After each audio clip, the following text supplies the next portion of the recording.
Free Palestine. Free Palestine. Yes. Free Palestine. Welcome. Free Palestine. Okay. Welcome. Thank you. I don't have Iran. yes. Okay. I also Free Palestine. Yeah. Okay. Free Palestine. Okay. Free Palestine. Okay. Thank you. We'll see you later. Thank you. Yeah.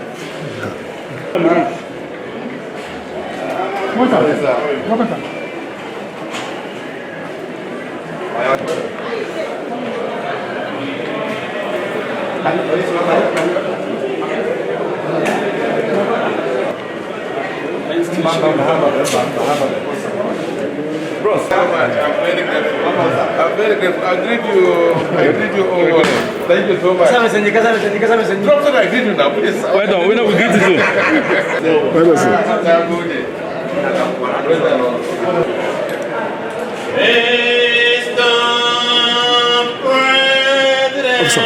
Officer.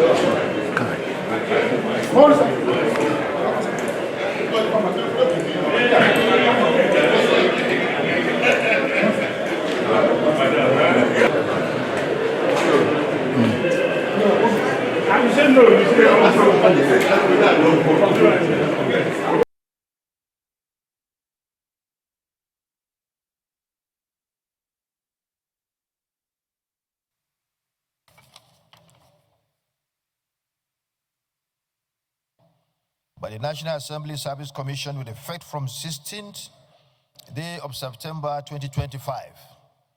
Until his appointment, he was the Deputy Clerk of the Senate Administration. He was the Deputy Clerk of the Senate Administration. He has meritoriously served as a clerk in several committees of the Senate with proven and unblemished track records. Although Emmanuel holds a Doctor of Philosophy degree in Sociology from the prestigious National State University, Kefi, he is happily married with children. Congratulations.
from our recess, annual recess, is going to deliver the normal speech that is only delivered after resumption of work whenever we came back from holidays.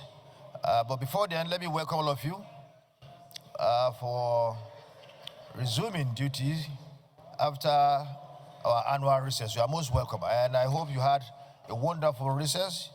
You have rested so much, and now you are energized to continue to work for our fatherland. You are most welcome. Point of order.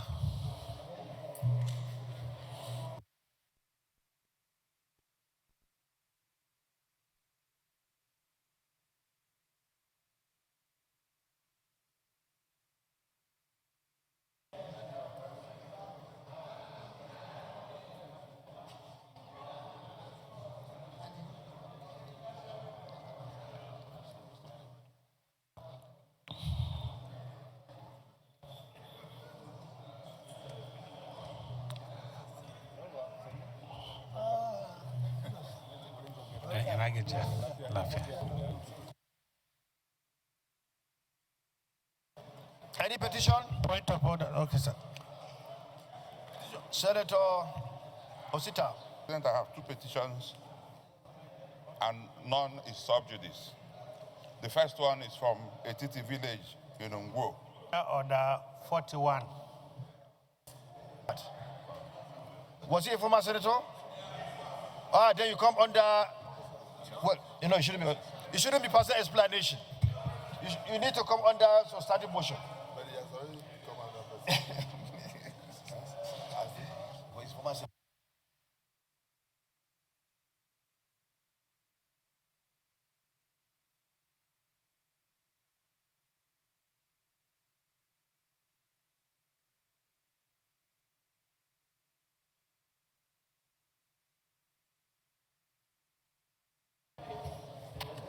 You're welcome, Mr. President, sir.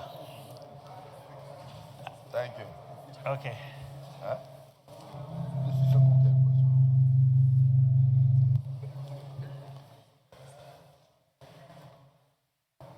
Yes. Can I continue, sir? You will give him honor, yes. So that's why I'm calling on the motion because of the nature of things that we have to do this morning, yes, sir. We would like you to come on the next legislative day. Thank you very much, so that sir. it will be easy for us to really eulogize him. Thank you very much. He was one of us, and I think that's the best we can do for one another. Thank you very much. Is it the view of the Senate that he be allowed to come through the serious motion on the next legislative day? Those in support say aye. Those against say nay. The ayes have it. Thank you. Thank you very much, sir. Let me. Everyone. Senator Ndume, Senator Ningi, your brother and your very close friend, has suggested that you should approach the chair immediately.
Distinguished Senator Ali Ndume.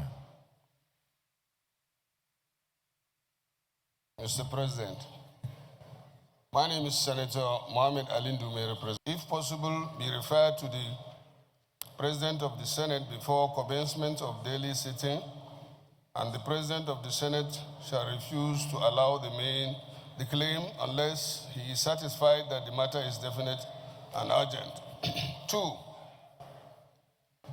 if the claim is allowed by the President of the Senate and the leave of the Senate is given by at least 1/5 of all the senators, the matter shall stand over till next legislative days. 3, a senator moving... I thought we agreed that we should take this on another day. Yes, that's what I want to do. You don't need to. The rules are embedded in the bosom of the Senate President. I'm well versed with it, so you don't need to read it out. Just that your point of order is cogent, urgent, and relevant. And therefore, say nay. The ayes have it. So you'll bring it up again. Yes, Senator Aneka Mbasi. My motion is pursuant to Order 41 and 51 as a matter of urgent public importance.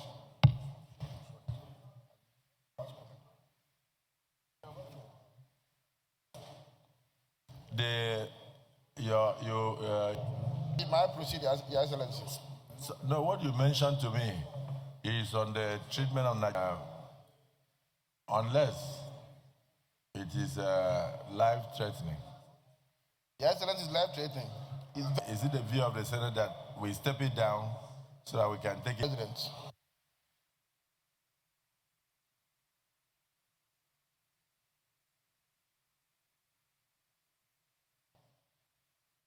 The Deputy Senate President, the leader of the Senate,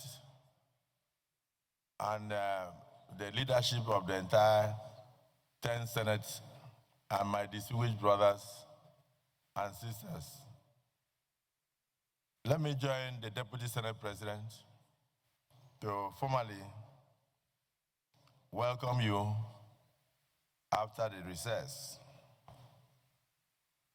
I want to thank Almighty God for preserving your life through His mercy. We are back with the noble charge of legislating for our republic. So, as I join my colleague, the Deputy Senate President, to welcome you, I want to say that this return should bring about renewed bond and should reflect the very grave responsibilities that attend the high office of being a senator of the Federal Republic of Nigeria.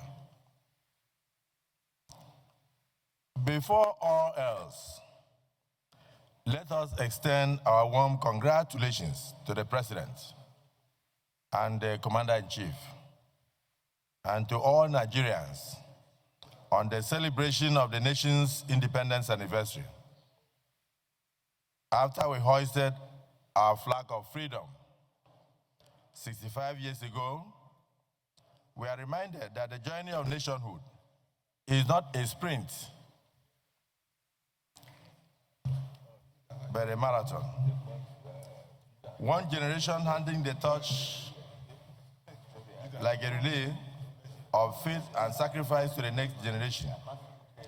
The flame may flicker, but it must never be allowed to die. May the labors of our heroes past continue to inspire us to build a nation that is free, just, and prosperous.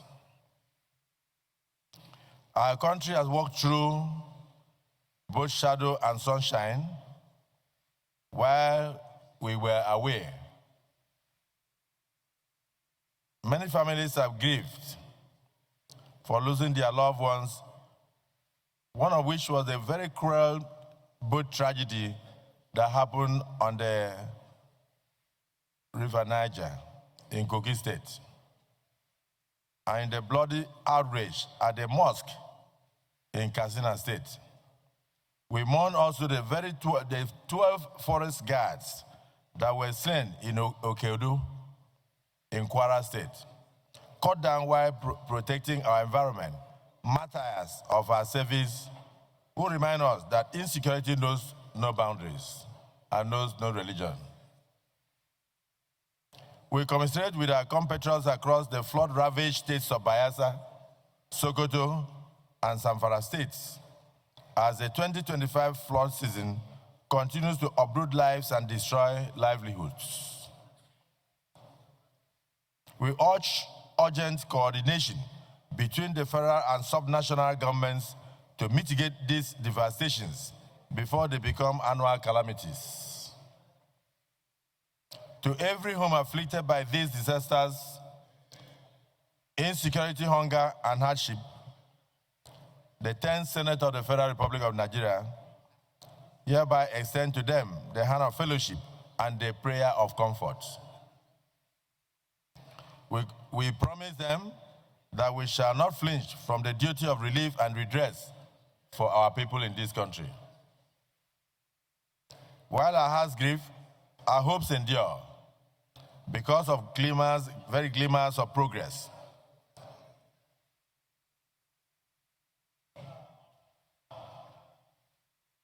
Nigeria's oil production has climbed towards 1.8 million barrels per day, driven by reforms and renewed investor confidence. Our subnational governments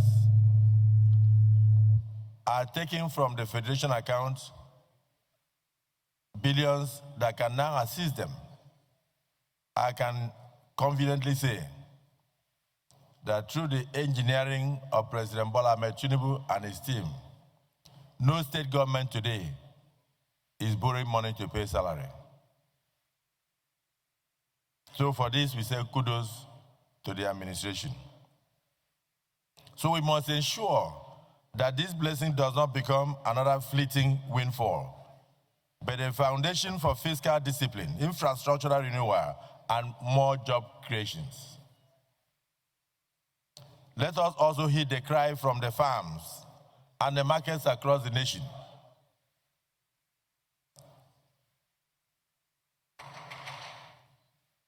Over 33 million Nigerians face acute food insecurity,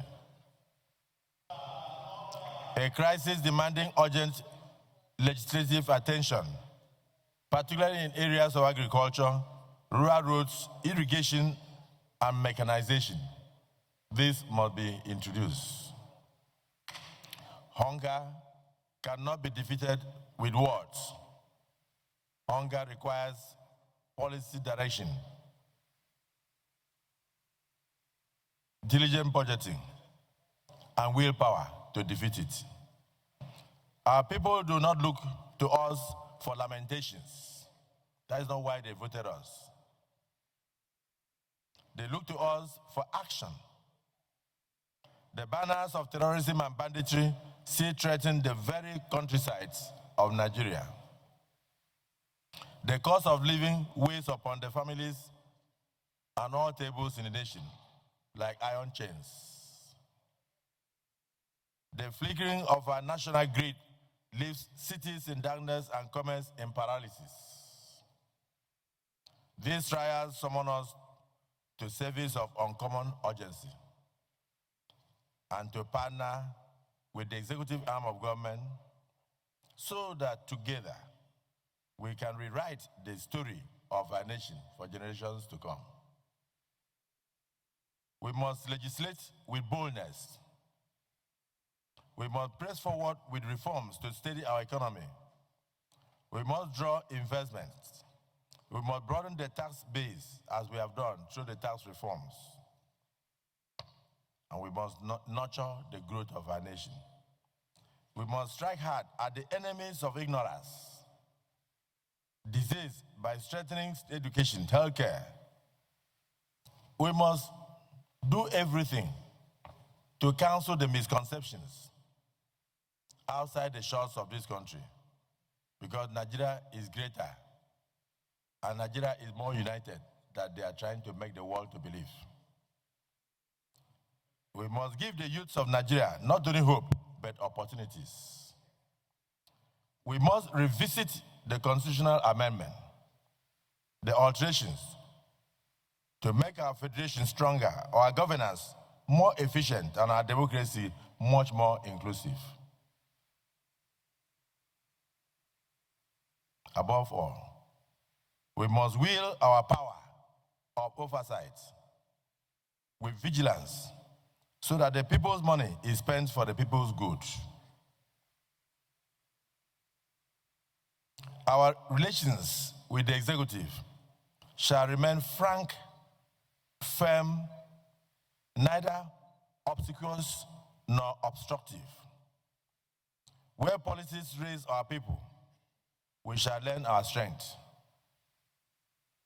Where policies tend to imperil them, we shall speak out on their behalf. We must continue to uphold the independence of this Senate, the dignity of these chambers, the hallowed chambers, the most prestigious club in the world, the elite club, the Senate, not just of the Federal Republic of Nigeria, but of any nation. Therefore, we must uphold the majesty of our Constitution, which governs us all and all our efforts. To the citizens of Nigeria, we say this: we in the 10th Senate, we hear you. We know your expectations. You ask us not for excuses, but for results. Not for noise, but for substance. This Senate will continue to remain open, accountable, and responsive.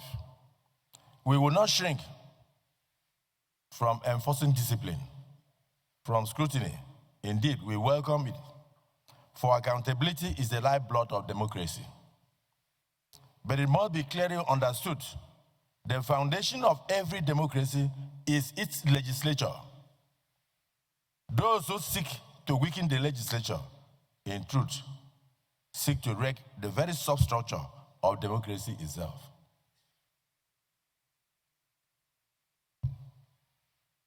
As we stand once more on the threshold of another election, let me say another election season, let us speak plainly to our constituents about the sacred duty of choice. It's important for them to know that the choice they make is sacred. Leadership is not a carnival, and governance is not a stage for theatrics. Let no one mistake the nation's destiny for a costume drama, nor confuse applause with achievements. Whether in party primaries or general elections, let us not lay quality upon the altar of spectacle, nor exchange wisdom for noise, nor experience for glitter. If our politics must be mended, let it begin with the courage to choose the right men and women of integrity, of tested virtue, of proven competence, and of sincere devotion to service of our nation. We must teach our people that democracy will only flourish when ballots are cast, not for the loudest voice, but for the wisest heads. Not for those who seek office as an ornament, but for those who see it as a burden of duty. Distinguished colleagues, let history record that in our time, we did not shrink from the truth, nor flinch from our responsibilities, but urge our people toward leaders worthy of their trust. So as we resume today with fresh vigor and steadfast resolve, we must legislate not only for the Nigeria of today, but for generations yet unborn. And even for generations we shall never see. Let this Senate be remembered as an instrument of national transformation and a citadel of democracy that brought about hope for our nation. So I welcome you back to your hallowed chamber. I wish you God's mercies. May God prosper our labor on a daily basis, and may God bless the Federal Republic of Nigeria.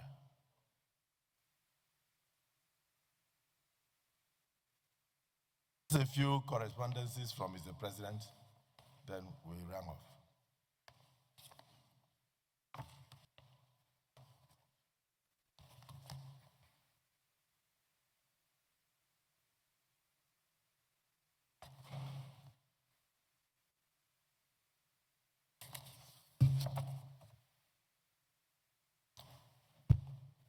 clerk, take notes. Correspondence from the President, Commander-in-Chief of the Armed Forces, Federal Republic of Nigeria. This came whilst we were away, actually dated 30th day of July, 2025. Distinguished Senate President and distinguished senators, decline of assent to the Nigerian Institute of Transport Technology Establishment Bill 2025. Pursuant to Section 58(4) of the Constitution of the Federal Republic of Nigeria, 1999 as amended,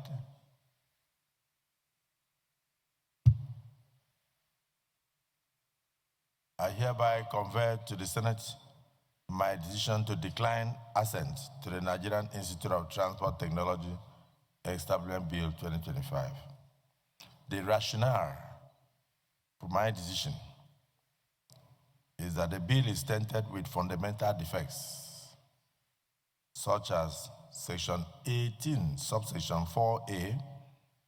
The bill expands the source of funding the National Transport Logistics Research to include 1% of the freight on every import and every export from Nigeria without the approval of the Federal Executive Council. And more so, when the institute is to be funded by the very federal government itself. Section 21 and 2 empowers the institute to borrow by way of loan or overdraft without the consent of the President of the Federal Republic of Nigeria, except where the amount to be borrowed is above 50 million or 50 million naira. In the Extant Act, borrowing can be made with the approval of the President. The removal of the approval of the President has not been explained or justified. The provision could be abused, as the institute may request to borrow amount equal to 50,000 naira or less in order to avoid presidential approval. This will amount to serious financial abuse. Section 23 and 4, on power to invest surplus funds. Since the institute is to be funded by the federal government and money appropriated by the government for any agency usually budgeted and accounted for, it is unlikely to have surpluses. The issue of investing surplus funds is usually applicable to agencies that are not funded by the federal government of Nigeria, but generate revenue to spend revenue. In addition, Section 21 states that it is the surplus fund of the institute that should be invested, while Section 23 states that any of the institute's funds could be invested. This can allow funds other than surpluses to be diverted for investment purpose from original purpose. Section 18.2 requires money in the fund to be applied towards the promotion of the objective and functions of the Act. It does not include or recognize the investment of the funds of the institute. This seems contradictory to Section 23, which purports to allow the institute to invest its funds on securities as approved by the minister. On the above reasons, I withhold my assent to the bill. Please accept, distinguished Senate President, distinguished senators, the assurances of my highest regards. Yours sincerely, Bola Ahmed Tinubu, President, Commander-in-Chief of the Armed Forces of the Federal Republic of Nigeria. Here, I want to thank the President for taking time to go through each and every bill that we send to the executive. This is very, very impressive because it means that the executive took time to go through clause by clause. And so we will do justice to all the observations put forward by the president. So this is again committed to the committee of the whole Senate.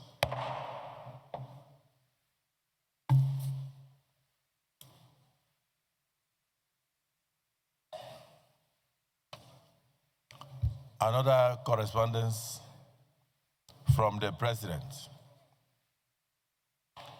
Confirmation of appointment of 2 commissioners of the National Population Commission. In accordance with the provisions of Section 154, subsection 1 of the Constitution of the Federal Republic of Nigeria, 1999, as amended, I am pleased to present for confirmation by the Senate the appointment of the following 2 nominees as commissioners of the National Population Commission, NPC. Honorable Dr. Joseph Haruna Kibu is the commissioner designate from Nasarawa State. Honorable Tunga Betara Bularafa, commissioner designate from Yobe State.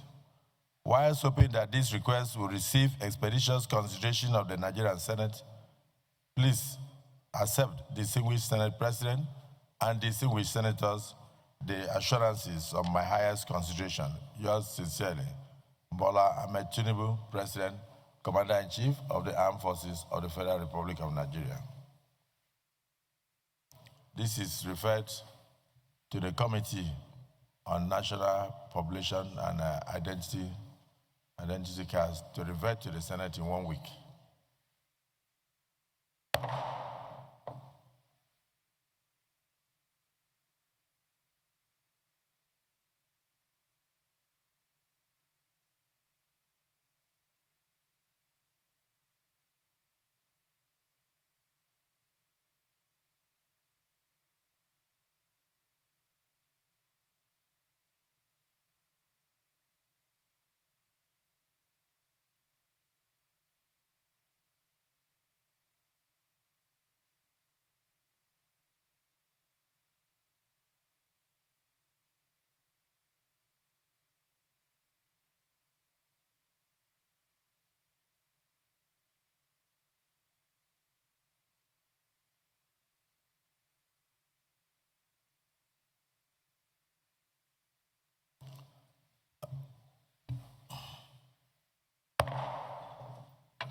Dated first day of September 2025. He came while we were on recess. Distinguished Senator Godswill Akpabio, GCON, President of the Senate. Confirmation of appointment of commissioners for Revenue Mobilization, Allocation and Fiscal Commission, RAMFAC. In accordance with the provisions of Section 154, subsection 1 of the Constitution of the Federal Republic of Nigeria, 1999, as amended, I am pleased to forward for confirmation by the Senate the appointment of 6 underlisted nominees as commissioners to represent their respective states in the Revenue Mobilization, Allocation and Fiscal Commission. Bello Abubakar Wamako, Bello Abubakar Wamako, Sokoto State.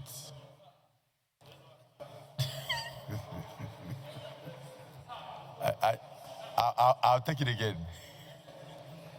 Bello Abubakar Wamako, not Senator Wamako, but Commissioner Designate from Sokoto State. Adizatu Owani Mustafa, Commissioner Designate from Borno State. Senator Marafa Bashir Abba, Commissioner Designate from Taraba State. Ahmed Waziri Hassan, Commissioner Designate from Adamawa State. Bob Helen Inafra, Commissioner Designate from Bayelsa State. Boyeka Oladele, Commissioner Designate from Osun State. While I hope that the Senate will consider and confirm the nominees in the usual expeditious manner, please accept, distinguished Senate President, distinguished senators, the assurances of my highest consideration. Yours sincerely, Bola Ahmed Tinubu, President, Commander-in-Chief of the Armed Forces of the Federal Republic of Nigeria. This is referred to the Committee on National Planning and Economic Affairs to revert to the Senate in 1 week.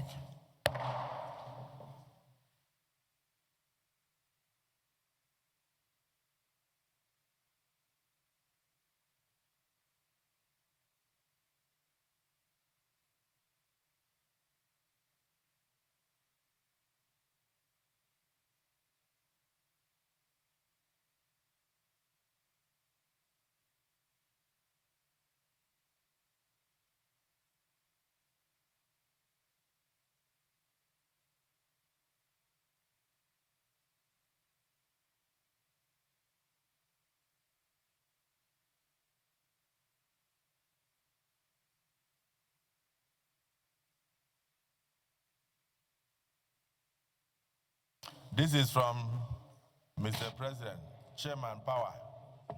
Chairman Power.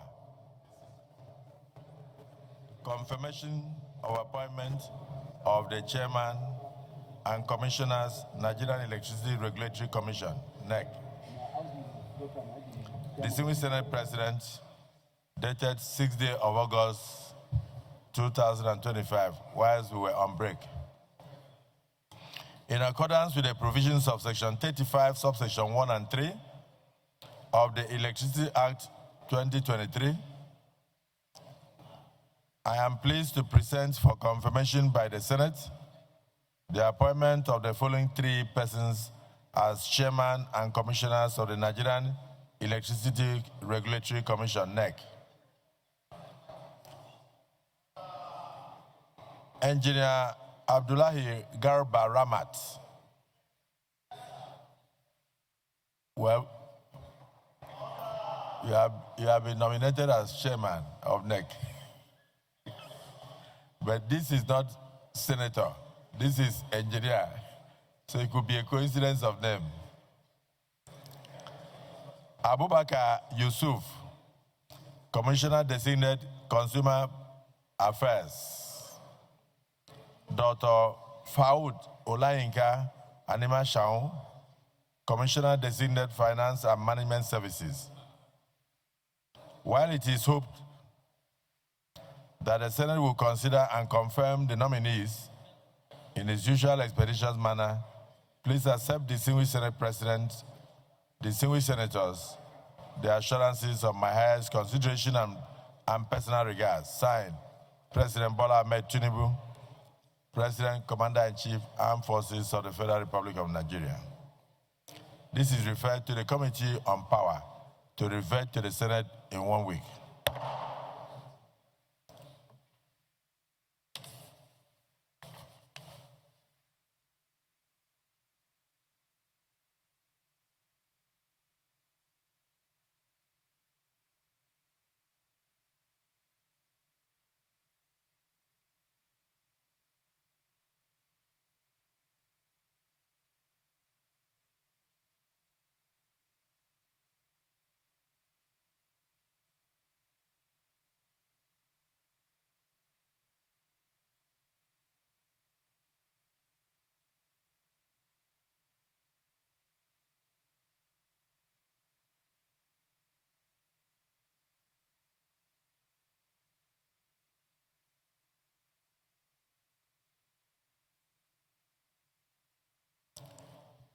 This also came whilst we were on break. Distinguished Senator Godswill Akpoti-Uduaghan, Senate President, Distinguished Senate President, confirmation of appointment of commissioners for the Federal Competition and Consumer Protection Commission, FCCPC. In accordance with the provisions of Section 5, subsection 1 and 3 of the Federal Competition and Consumer Protection Commission, FCCPC Act 2018, I am pleased to present for confirmation by the Senate the appointment of the following 2 persons as commissioners in the FCCPC. Mr. Louis Odion, Edo State Commissioner Operations. Mr. Umusalma Isiaka Rabiu, Kano State Commissioner Corporate Services. Whilst hoping that the Senate will consider and confirm the nominees in its usual expeditious manner, please accept, distinguished Senate President, the assurances of my highest considerations. Yours sincerely, Bola Ahmed Tinubu, President, Commander-in-Chief, Armed Forces of the Federal Republic of Nigeria. This is referred to the Committee on Trade and Investment to revert to the Senate in 1 week.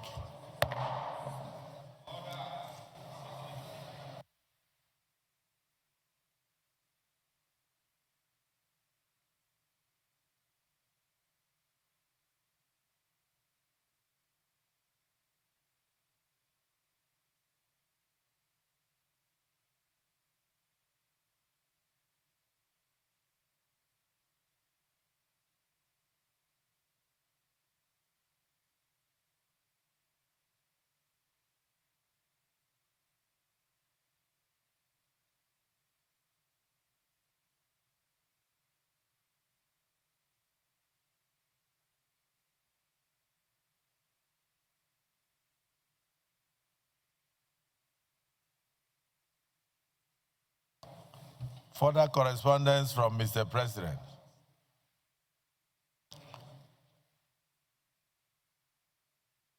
Distinguished Senator Godswill Akpoti-Uduaghan, Senate President. Distinguished Senate President, confirmation of the appointment of the Chairman and members of the National Pension Commission, NPC. In accordance with the provisions of Section 19, subsection 3 of the Pension Reform Act 2014, I am pleased to present for confirmation by the Nigerian Senate the appointment of the underlisted 6 persons as Chairman, Director General, and Commissioners of the National Pension Commission. Agbaje Opeyemi Olukoya, Chairman, Southwest. Honorable Hafiz Mohammed Kawu Ibrahim, OON. Honorable Hafiz Muhammad Kawu Ibrahim, OON, Commissioner, Technical Services, Northwest. Samuel Chigozie Owanda, CPA, Commissioner, Inspectorate Division, Southeast. Charles Efe Sylvester, Commissioner of Finance from South-South. Bello Abubakar Malabo. Bello Abubakar Malabo, Commissioner, Administration, Northeast. Omolala Bridget Olowararan, Director General, Southwest. While it is my hope that the Senate will consider and confirm the nominees in its usual expeditious manner, please accept, distinguished Senate President, distinguished senators, the assurances of my highest consideration and personal regards.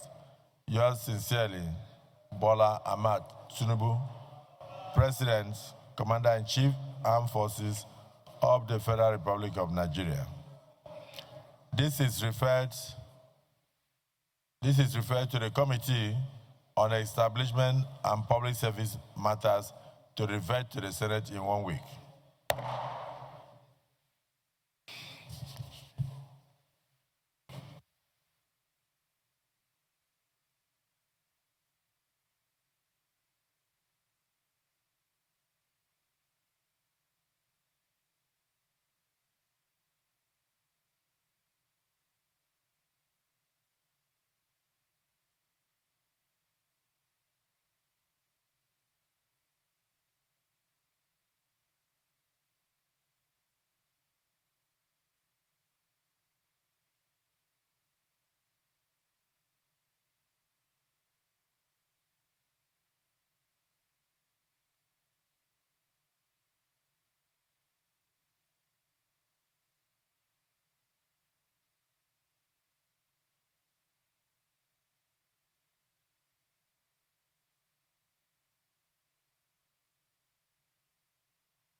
Senator Denduse, take your seat.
Distinguished Senator Abiru.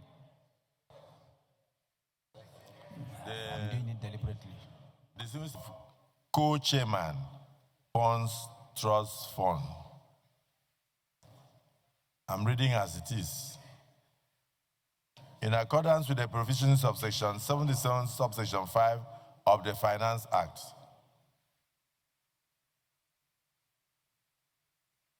(2020), I am pleased to forward for confirmation by the Senate the appointment of Obehi Aire Okarfo as co-chairman of the Governing Council of the Unclaimed Funds Trust Fund. Unclaimed Funds Trust Fund.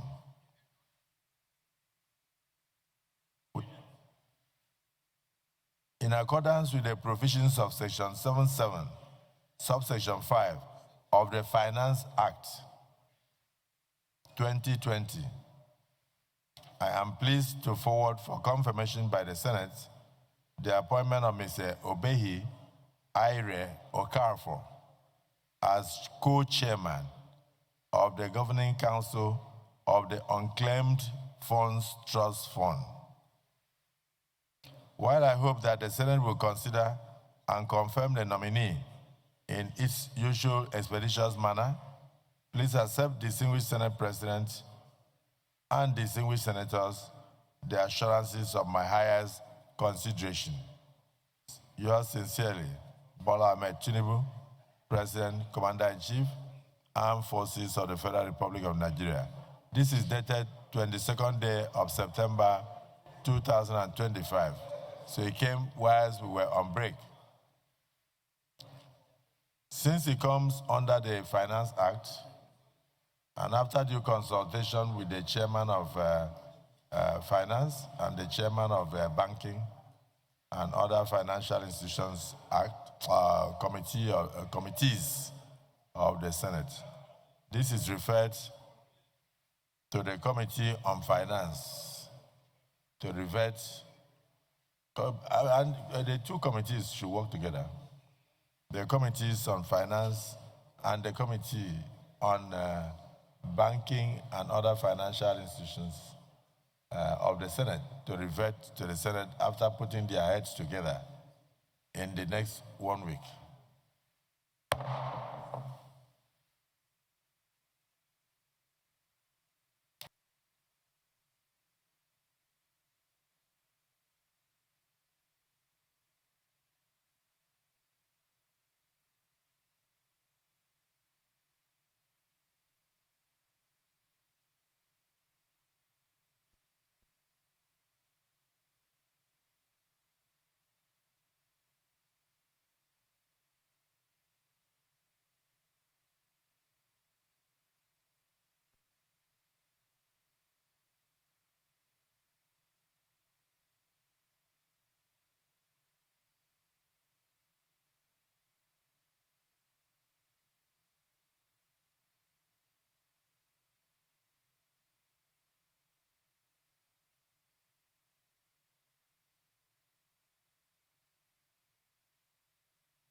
Decline of assets, National Assembly Library Trust Fund, Establishment Amendment Bill 2025.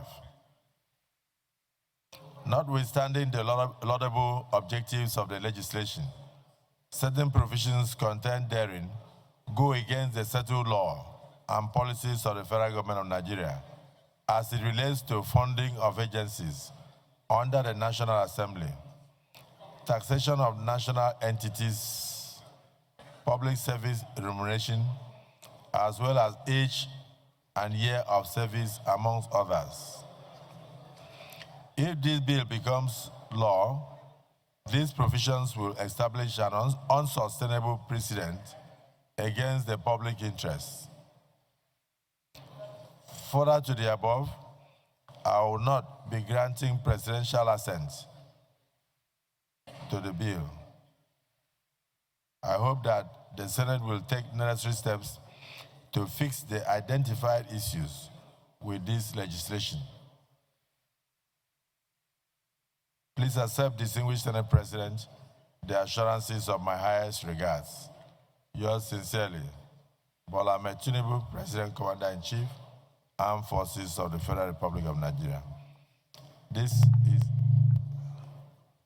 is referred to the Committee on Special Duties for special attention. And the committee should work in collaboration with the Committee on Establishment and Public Service Matters and refer to the Senate as soon as practicable.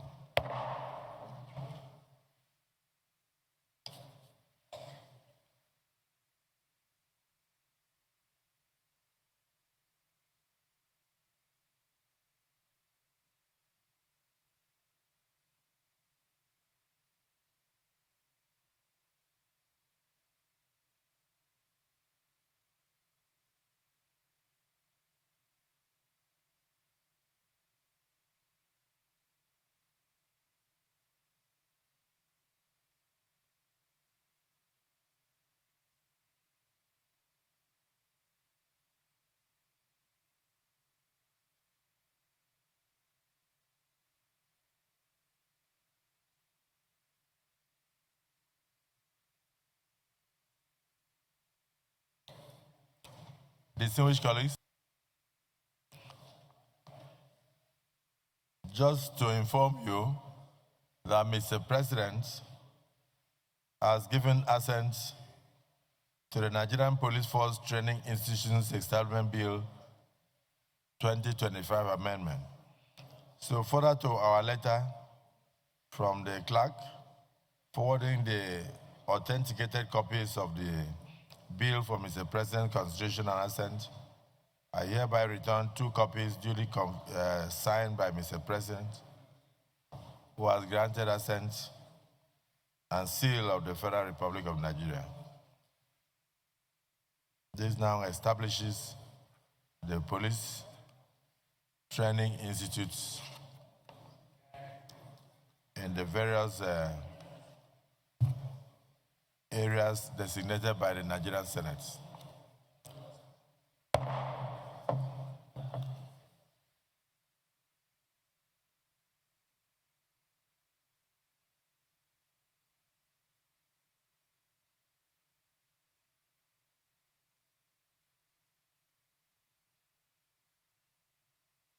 Just further information that Mr. President has further given assent to the Nigerian Police Trust Fund Amendment Bill 2025.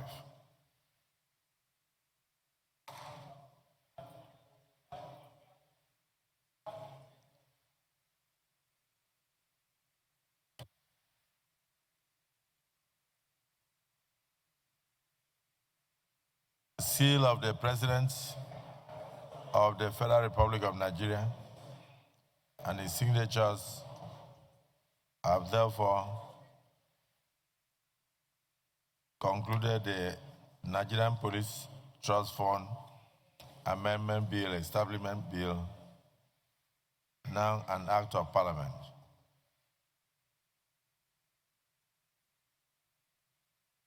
It's sent to the clerk for further action in terms of gazetting and other necessary dissemination.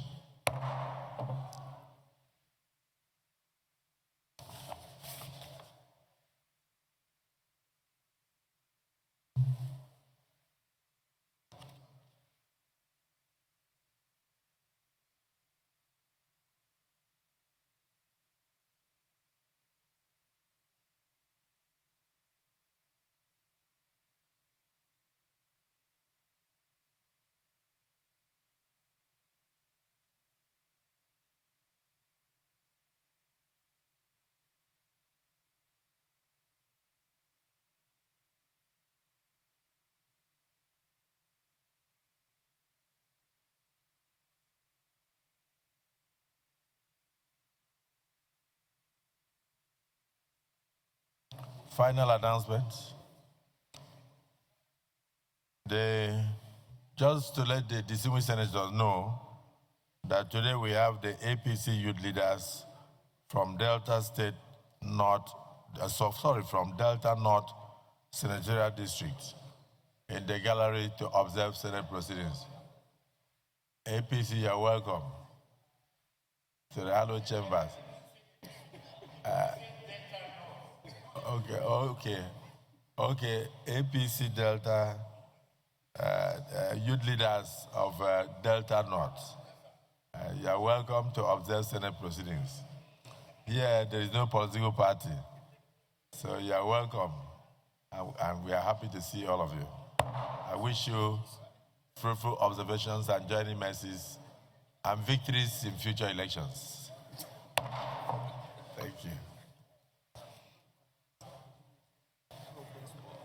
Leader of the Senate.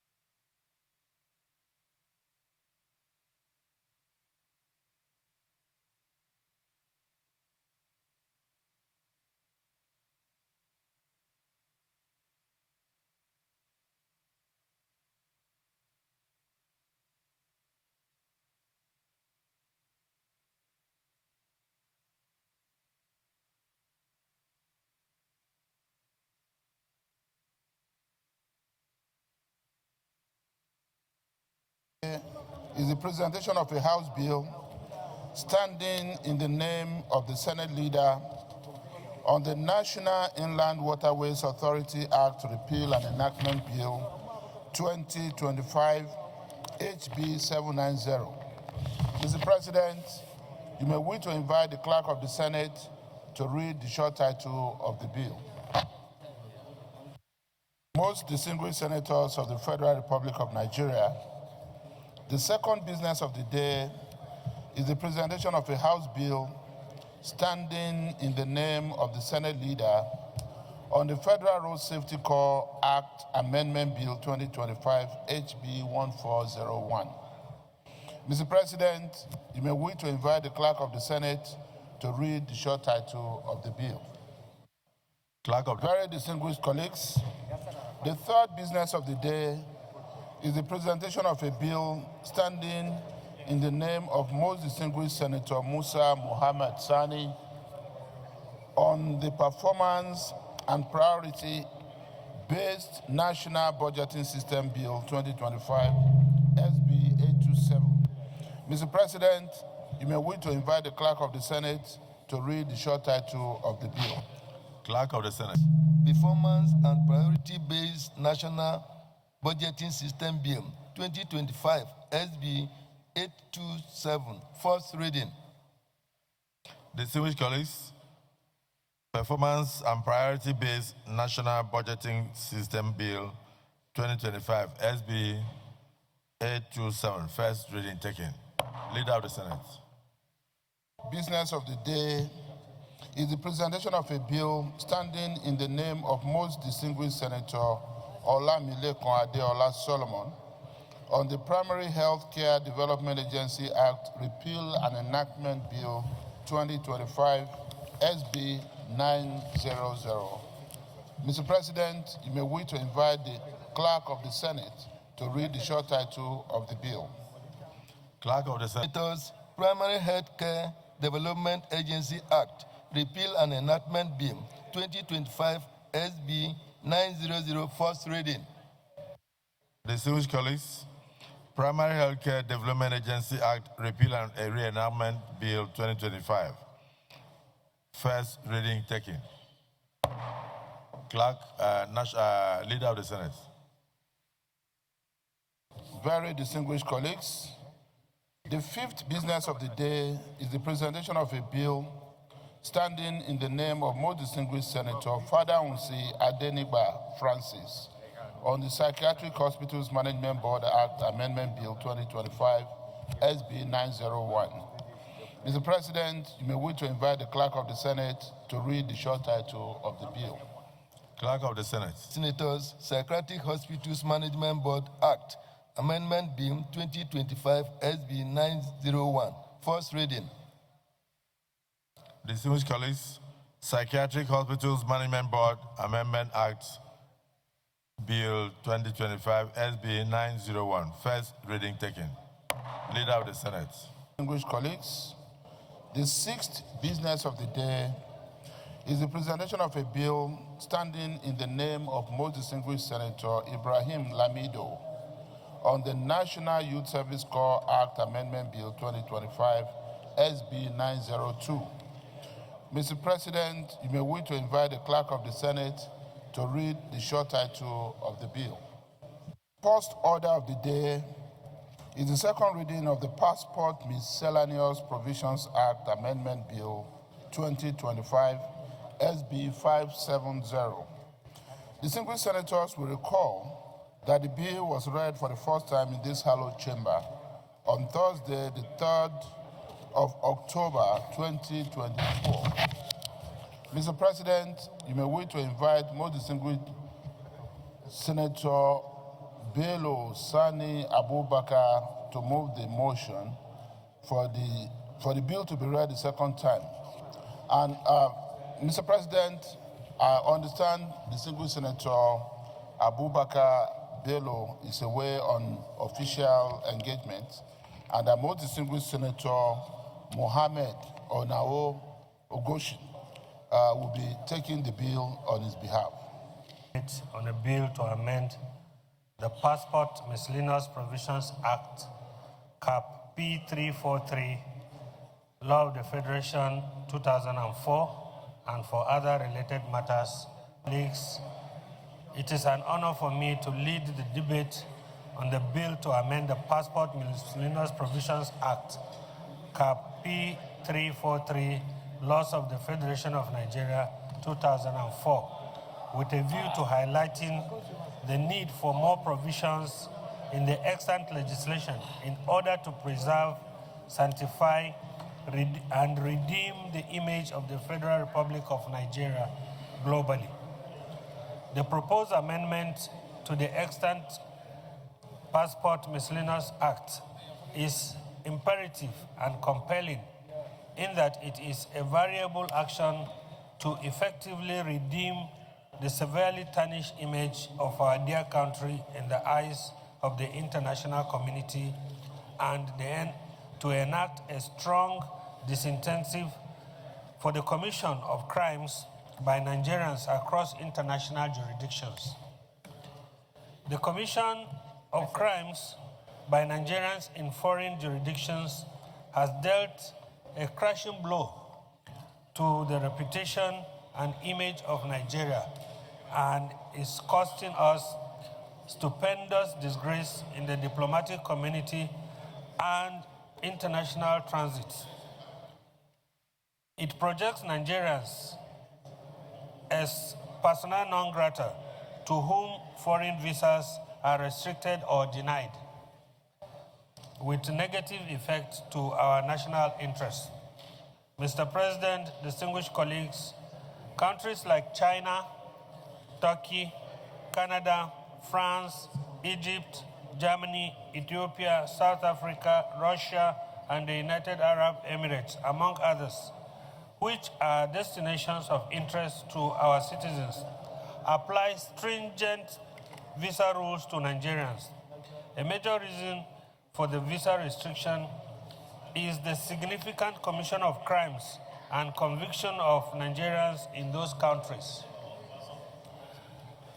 Though profiles of crimes by Nigerians in foreign countries are protected for human rights reasons, as chairman of the Senate Committee on Foreign Affairs and being privy to the issues in the diplomatic community, the detriment of such crimes to our foreign affairs, the harm to our bilateral and multilateral interests, and the dent to our image and integrity, I'm convinced that it is incumbent upon us as a country to act and demonstrate responsibility to ending the indulgence of our citizens in crimes anywhere in the world.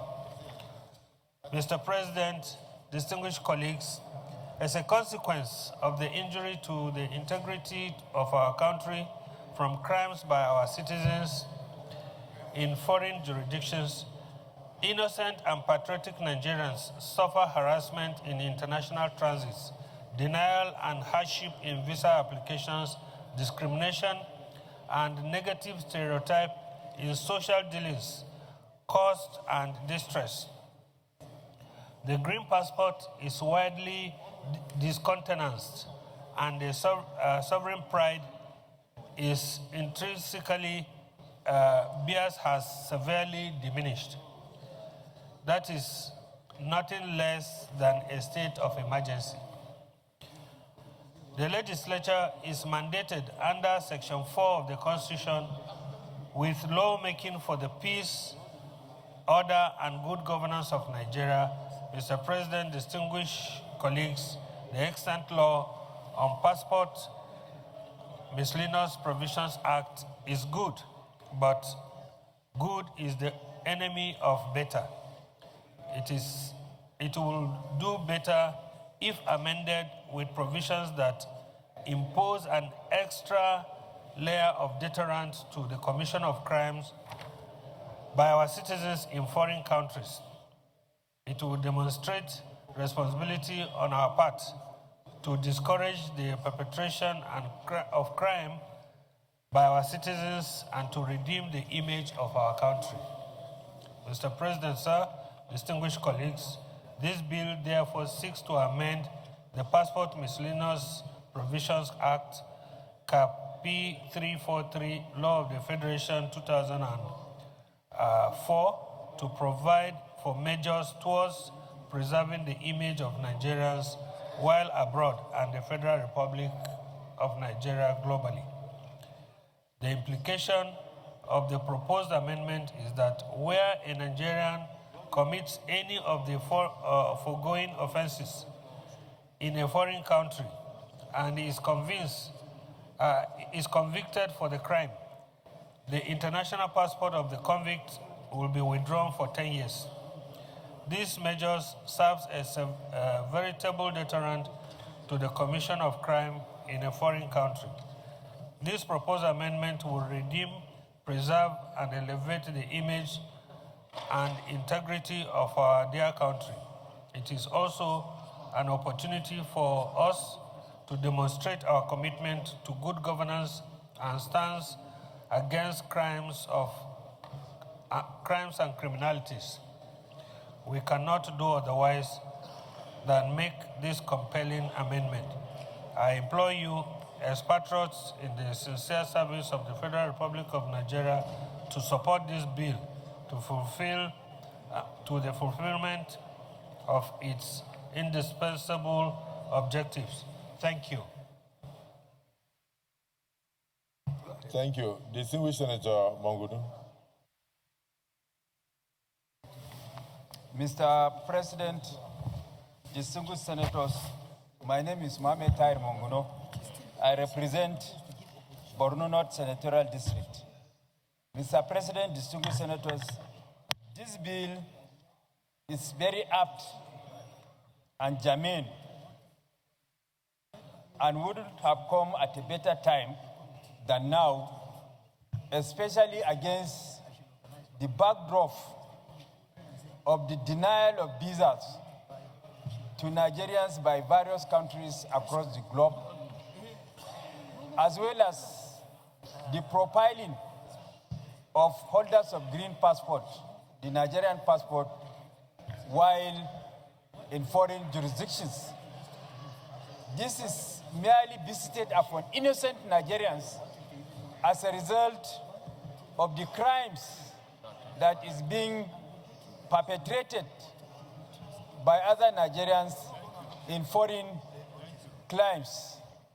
That is why various countries have taken steps with a view to denying visas to Nigerians and profiling Nigerians while in foreign jurisdictions as a result of crimes being perpetrated by Nigerians abroad.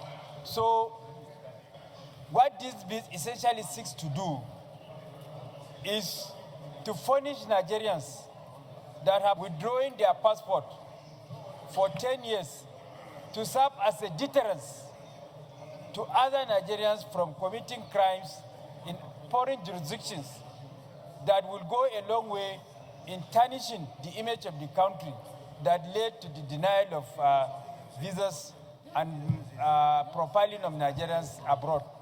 So I implore my colleagues to support the second reading of this bill in order to redeem the image of Nigerians and to nip this ugly scenario in the bud. I support the second reading of this bill, sir. Thank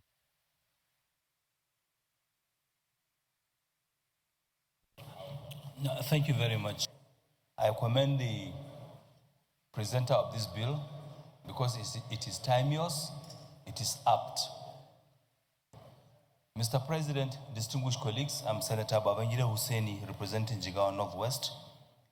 And I think it is time for us to really look critically into this issue because Nigerians of all shades and colors are being disrespected in foreign lands.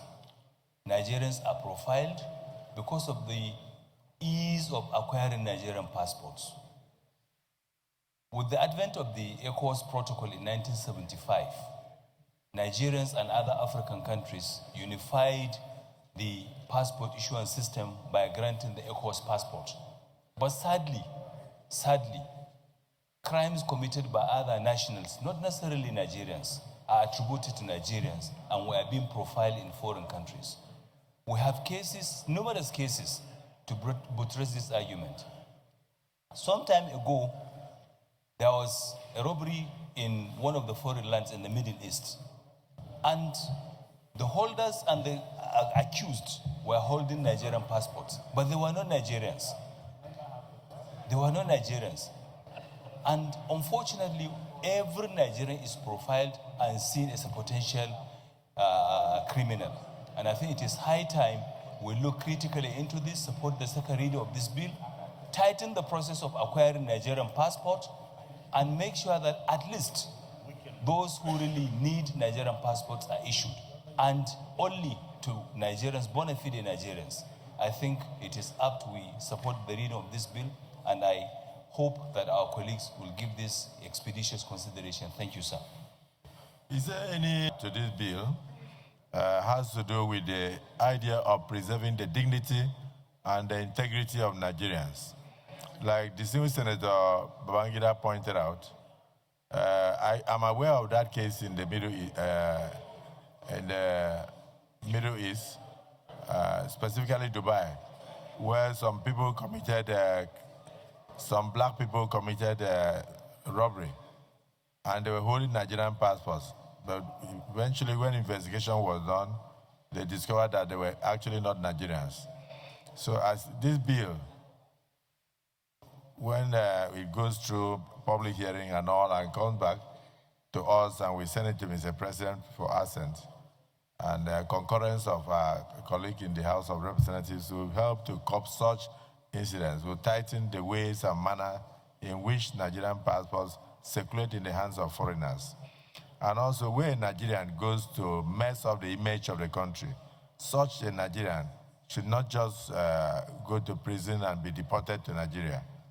Such a person should actually lose the international passport for at least 10 years, or 10 to 20 years, to serve as a deterrent. I'm sure these things will be discussed in public hearing. So I want to thank distinguished Senator Sani Bello and distinguished Senator Onao Okochi for bringing this up, and I'll proceed to invite the Senate leader to go ahead and read that this bill should go for second reading, right?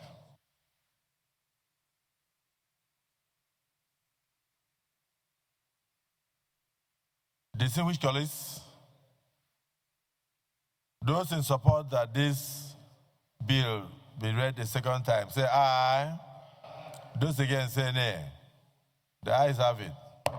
Clerk of the Senate, you may proceed to read the bill for the second time.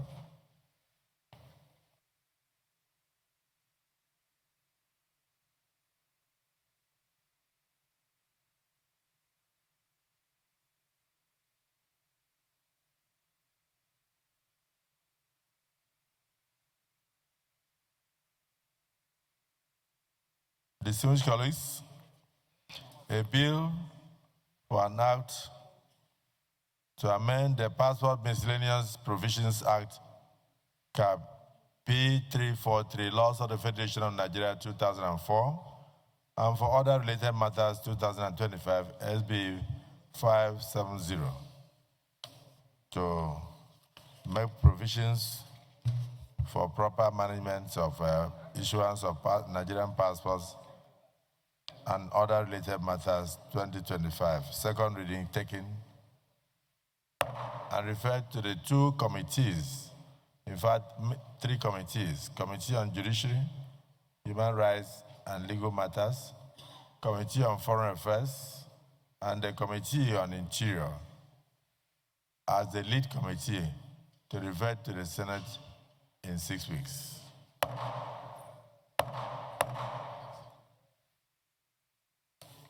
Leader of the Senate.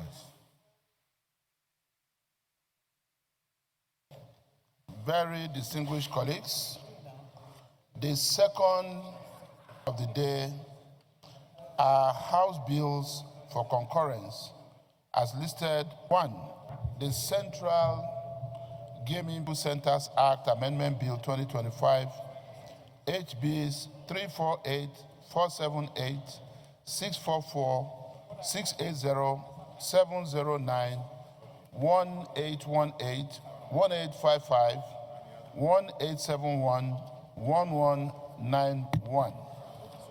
Vote for concurrence. Mr. President, for the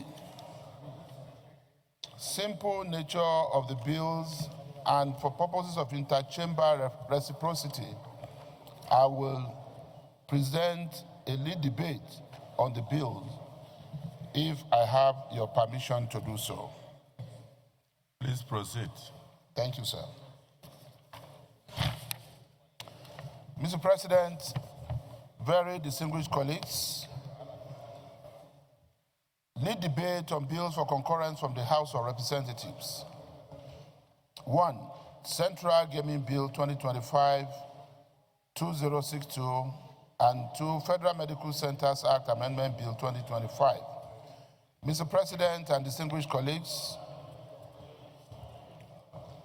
the Central Gaming Bill 2025, HB 2062, seeks to repeal the National Lottery Act number 7 of 2005 and the National Lottery Amendment Act number 6 of 2017, and to enact the Central Gaming Bill to regulate the operation and business of all forms of online and remote gaming across the geographical boundaries of the federating unit and beyond the international boundaries of Nigeria.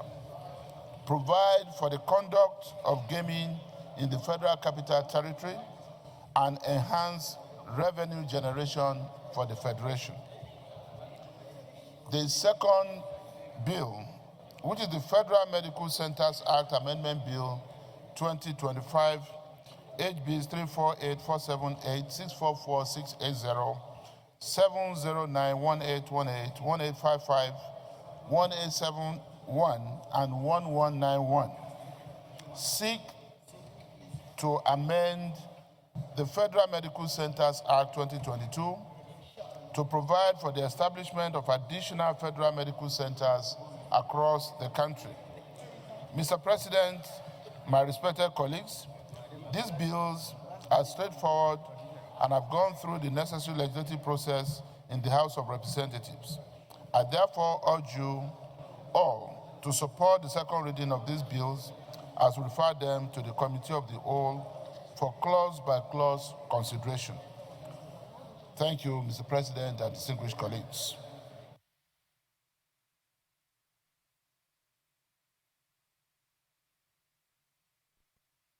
Any contributions? Senator Asukwa. And distinguished colleagues, my name is Asukwa Ipeyong, Senator representing Cross River South. Mr. President, the bill for concurrence from the House of Representatives Central Gaming Bill 2025 HB 2062 is before us, Mr. President. I recall in this chamber some months ago, a bill was proposed by Senator Steve Sunday Karimi with regards to amendment of the gaming bill. And during that presentation, I stood up and contributed, and I mentioned that I am aware of a Supreme Court judgment wherein it was stated as a verdict by the Supreme Court of the land that gaming is the exclusive preserve of the subnational government, and that the National Assembly can only legislate on gaming when it comes to the Federal Capital Territory. I see here before us that this bill seeks to regulate the operations of gaming, not just of the FCT, but of the subnational government, although it says it intends to focus on the online and remote aspects of it. I would like to ask that the committee actually takes its time to review this bill for concurrence to ensure that there is no disparity between the Supreme Court judgment and what is being proposed here, especially as it pertains to the operations at the subnational level. Thank you, Mr. President. Ogun East Senatorial District. And I want to also stand to support the bill proposed to amend the Federal Medical Centers. There is no doubt that part of what our people expect is improvement in medical support for the citizens. And from what we have seen, clearly, the Federal Medical Centers have done wonderfully well in improving the state of healthcare across the length and breadth of our country. I've noticed that item 2 have stated the insertion of a few new medical centers. But one is conspicuously missing, because I remember when we discussed this the last time, the issue of the creation of Federal Medical Center in Ijebu-Ode was variously discussed. And I think that there is indeed an error. I'm therefore asking that Federal Medical Center Ijebu-Ode is included in the amendments. Thank you, Mr. President. Senator Sani Musa, Niger East Senatorial District. The submission given by Senator Asuko, I think, is in line with the concepts of gaming. Because when you said online gaming, and then what is then going to be the position of the subnationals? So I think the submission by Asuko have captured everything.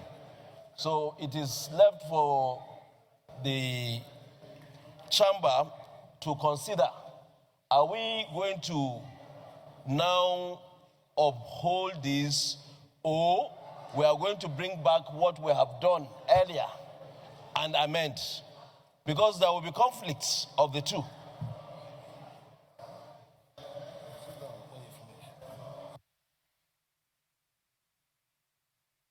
Senator Izunaso. My distinguished colleagues, I think there appears to be a misconception here. Those who are talking about Supreme Court judgment, I'm not sure that they have read this new bill. This bill is not in conflict with the Supreme Court judgment. The Supreme Court judgment empowered the subnationals to deal with the issues of lottery and lotto. But this bill is talking about online e-lottery. It's different from dealing with such respective states. This bill is talking also with FCT, because with this bill, this gaming commission now will be the FCT gaming commission that is given the power to regulate online gaming in Nigeria. So, Mr. President, I think it is right and proper that we toe the line of the House of Reps and concur on this bill. Thank you, Mr. President. Mr. President and my distinguished colleagues, My name is Senator Adetokunbo Abiru. I also rise to support the position of Senator Ekpeyong and, of course, Senator Sonny Musa, because there is a subsisting Supreme Court judgment that has already settled this matter. And I think that the idea of gaming, whether it is online or any form of lottery business, should remain the preserve of the subnationals. So I support the position of Senator Ekpeyong and, of course, that of Senator Sonny Musa. Thank you. My name is Asuko Ekpeyong, Senator representing Cross River South. I would have liked to address Senator Izunasho because he mentioned some very salient points where he mentioned that this aspect of this bill speaks about the online nature. But I'd like to draw his attention that the spirit of gaming has to do with where the person who is playing that game of chance is resident. So the people don't live online. The action may take place online, but it is at the point of where that person is resident that that activity is said to have taken place. So if a person is playing online in, for instance, Calabar, Cross River State, that gaming is happening in Cross River State, and it is the preserve of the Cross River State to legislate on that activity. I just wanted to clarify that. Thank you very much. Okay, since there's no one in the opposition, let me still give Senator Sharafaddin of Ekpeyong and others who have spoken on that behalf. We are not saying that nobody can say that the Supreme Court decision can be challenged. That is out of it. With what Senator Izunasho is saying, we do not say whether it's right or not, but the truth is, gaming has to take place at a particular place, whether online or the person who is engaging it must be resident, as Senator Ekpeyong said. So I would want to support his position that Mr. President allows us to review this particular act that has been passed by the House of Reps so that we'll be able to look at it and see whether it's in line with what we want or against the Supreme Court position. Please, I think we shouldn't overflog this matter. Senator Alero has spoken. I think we'll come to the conclusion. With the state. The Supreme Court judgment is quite clear. And that's why it invalidated what we passed earlier. So I'm of the opinion that we should not bother ourselves legislating with the state. It is within the competence of the state assemblies to do that. And furthermore, I don't want us to go in the same way like we did in the Child Rights Act. We know we passed it here in the National Assembly, and when the state went to the court invalidated what we passed. So we should be very wary of passing this legislation. It is in conflict with the Supreme Court judgment. It's even in conflict with the Constitution because the National Assembly has no jurisdiction to legislate for the state. Thank you. Well, do you have some lawyers here who want to? Okay, well, I cannot refuse to allow my former chairman. I'm humbled. I just want to support all of those who have canvassed that we should try as much as possible not to encroach on matters that are better dealt with at the state level. Because when you listen to commentators, everybody is talking about running a true federalism, even though I don't know what that means. One man's true federalism is another man's unitary system. But each time we legislate in areas that affect the state, we are putting more flesh into the unitary system. I agree absolutely with the manner in which Senator Ekpeyong raised it. And it has been further, some other people have contributed in the same vein, that desirable as it is, where you sit, whether you do it online, or you do it on ground, manual or electronic, the thing is that it is done in a particular location. And with the modern technology, you make a call, people know where the call is originating from. So it would be difficult to find out what is going on in each of the states. So I adopt the position of Senator Okay, Asuko. the last person to contribute to debate should be Senator Ned Nwoko. You have the floor. Thank you, Mr. President. My name is Senator Ned Nwoko. I represent the good people of Delta North, Delta State. Mr. President, just a very important point that I wanted to highlight upon, which is the fact that a judgment of the Supreme Court remains what it is until the Parliament enacts an act that deals directly with that particular judgment. Yes, I accept the fact that the Supreme Court has ruled on this particular subject matter, but it does not stop the lawmakers from making a law that will deal with it going forward. And I think we should look at this matter more carefully.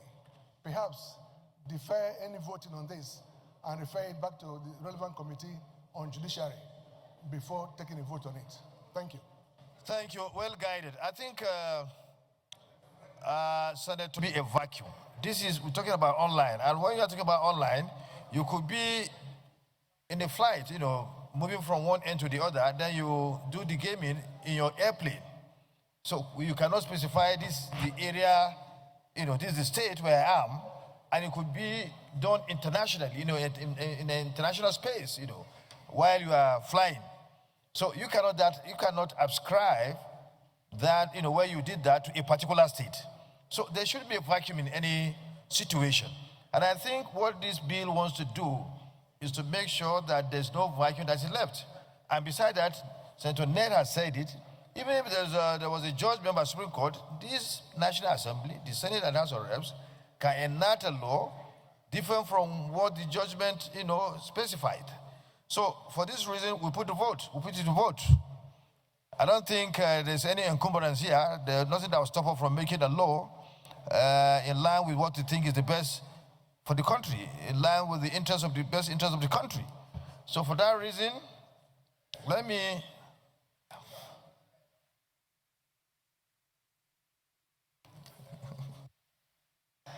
well, we have closed the debate, but if the leader wants to speak, we should allow him to speak, then you speak. The former leader wants to speak. A big privilege. The leader of the Senate cannot say he wants to speak. We said, no, you have the floor. Oh, I thought you want to contribute. Go ahead. I know we had a bill in respect of this same subject matter that was stepped down here because people raised the issue of Supreme Court ruling. However, we must draw a line of demarcation between the contents of the bill that was stepped down here and this current bill. But before I do that, let me also say that even when a Supreme Court has taken a position on an issue, as a parliament, we can legislate and change that position. Supreme Court is the court of appellate jurisdiction. That is in the judicial arm. The same way that the Supreme Court can shut down a law made by the parliament, the parliament also can do a review of a decision taken by the Supreme Court and legislate on it if we think otherwise. So, but on this one, let me just say that this bill is not attempting to legislate for the states. It's also not attempting to legislate for gaming regulation in the federating units. However, the legislative intent here is to take charge through the regulatory body of online gaming, which, according to the objective of this bill, is to take care of activity that will take place across, that will transcend states and even countries. Online gaming is a totally different regime. But if our colleagues feel so strongly that there's a need to further take a look at this. Rather than kill this, I will ask for 1 week. I will ask for 1 week so that we can take a look at this and then got all stakeholders back together. But if we choose to pass this bill today, we will not have done anything in conflict with the Constitution or the Supreme Court ruling. Thank you, sir. But leader, the judgment or the law, why shouldn't we pass it? There's nothing. We are not encumbered by anything. So it's within the latitude of this Senate to deal with the matter. Former leader. The Committee of Finance and the committee which is responsible for gaming to look into the details of this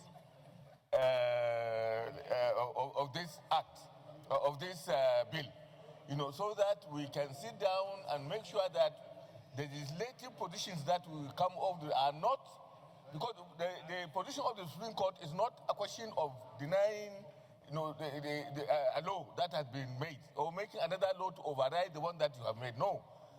The Supreme Court position is on constitutional grounds and on separation of powers, because gaming and other things are not in the concurrent list. They are in a residual position in the Constitution. But I agree that this is an important matter, but I think let's make haste slowly. The leader of the Senate has agreed that we should give a window of about 1 week so that experts and people who are really concerned on this matter can look at it very closely so that we don't make a legislation that will fall flat on its face, without actually taking our own time to make sure that what we are doing is right and can stand the test of time and the laws and the constitutionality that we are supposed to protect in this chamber. So I will advise, Mr. President, that we give Committee of Finance and the committee in charge of gaming, I think is the Sports Committee, time for them to consult experts so that we can sit down and represent this particular legislation at an appropriate time, maybe after 1 week of consideration. Thank you, Mr. President. And I can see him going around. But let me listen to the minority leader. Distinguished colleagues, my name is Abba Moro. And I've listened very carefully to some of the positions that have been advanced by my colleagues. Whether we make haste slowly or hastily, they are all correct. But I think that the most important consideration that we should have here is whether these bills conflict with either any existing law or is in conflict with the Constitution of the Federal Republic of Nigeria. And by the contributions of the Senate leader, I think the answer is no. And so if this law does not conflict with any existing law or the Constitution of the Federal Republic of Nigeria, if it is about the fine details of the bill, I think that we had occasions here where bills have been passed, and when fine details are discovered, Mr. President, I thought I had your... See, all these people that are coming to that place now, me, I don't understand. Protected. Senator Ekwenyo, you made your contribution, all of us sat down and listened to you. And now you are coming to distract the president now from listening to me. I'm listening, you can go ahead. So, Mr. President, I want to say, therefore, that the leader of the Senate had earlier combined two bills for concurrence here. And having observed that we're on the right track, and the only difference is about the timing, I want to believe that, Mr. President, we can pass these bills, and especially against the backdrop of the principle of reciprocity, since these bills are coming from the House of Rep, I want to believe also, like we used to say, that the bills have passed through all the crucibles. And so, Mr. President, I support that we concur with these bills, again, in line with the principle of reciprocity. Do for me what I will do for you in the interest of Nigeria. Thank you, Mr. President. We've gone to the end of the debate on this very, very important bill for concurrence. It has been emphasized over and over again by eminent legal minds here that there's nothing wrong if we decide to enact a law which is at variance with Supreme Court judgment. There's nothing wrong with that. Besides that, it has been emphasized that this bill is talking about covering a vacuum, an area that has not been covered. If someone indulges in gaming in, say, for instance, in Lafia, of course, that will be attributed to Nasarawa State. If it is in Ikotepene, it will be attributed to Akwa Ibom State. But in a situation when you are flying in the comfort of an aircraft and you decide to indulge in gaming, so where do you ascribe that to when you are moving from one end to the other? So this is what this bill is trying to cover. And if you are moving in the British Airways from Nigeria to London and you decide online while in your aircraft to indulge in gaming, where do you ascribe that to? So this is what we are talking about. We don't want to leave a gap. And it's quite understood. I mean, there's no ambiguity here. And so this is what this bill is talking about. This is what it's talking about. So there is nothing that is ambiguous here. There is nothing that is unclear here. But for that reason, we are operating in democracy. Karimi, you are saying no, Karimi?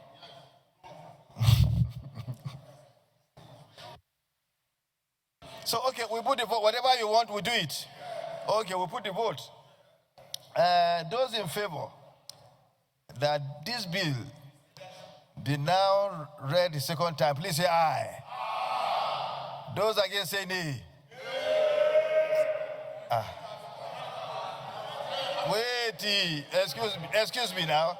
Again, those in favor that this bill be now be read the second time, please say aye. Aye. Those against say nay. The ayes have it. I'm sorry.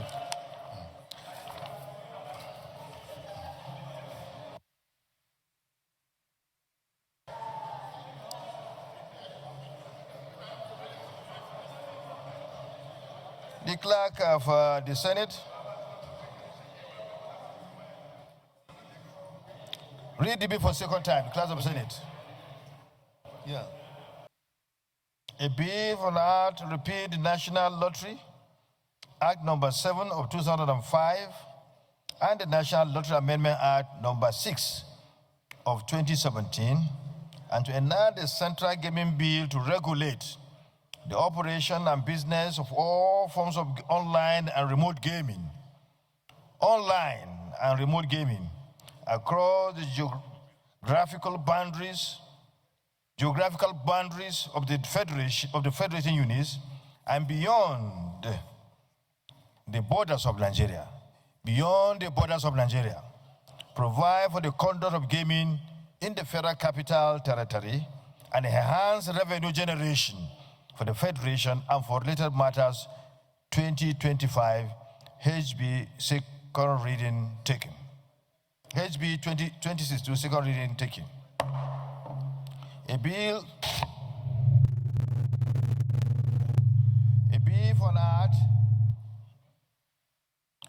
for an act to amend the Federal Medical Centers Act 2022 and for related matters 2025 second reading taken. The Leader of the Senate. I so move. Those against say nay.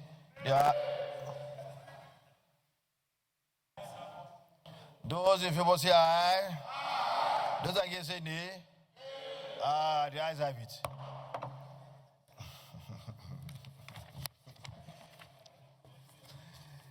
You know, we are very democratic here. Whatever you want, we do it. The majority carries the vote.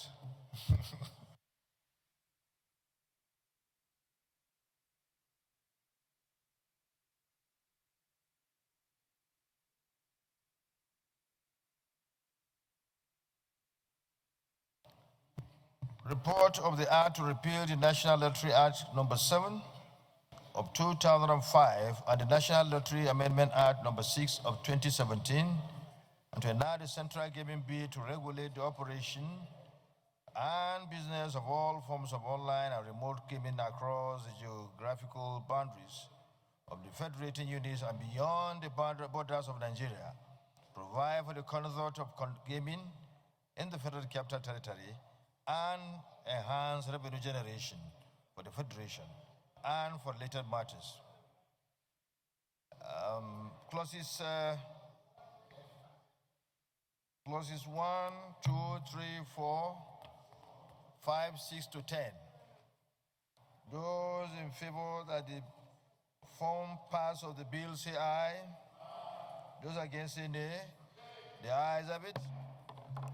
Clauses 10, 11, 12, 13, 14, 15, 16, 17, 18, 19, 20, 21, 22, 22,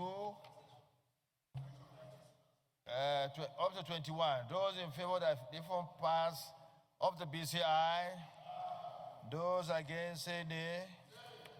The ayes have it. Mr. Karim, you are the lone voice.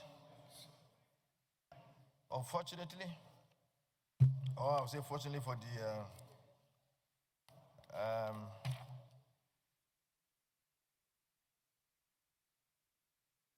clauses 22.